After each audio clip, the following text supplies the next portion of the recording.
Naye akiisha kusema hayo, akawavuvia, akawaambia, pokeeni Roho Mtakatifu. Hiyo ni Yohana sura 20 mstari wa 22.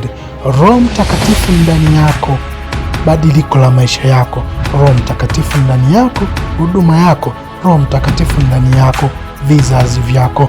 Roho Mtakatifu ndani yako, ofisi yako. Roho Mtakatifu ndani yako, nyumba yako. Roho Mtakatifu ndani yako, karama zako. Roho Mtakatifu ndani yako, talanta zako.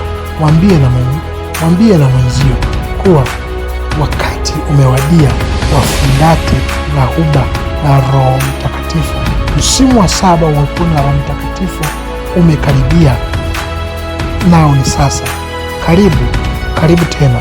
Shirikisha na mwenzio unapoisikia sauti hii, unapoliona tangazo hili mahali popote. Waambie ule muda wa badiliko, ule muda wa hatua nyingine, ule muda wa kubless our future umewadia.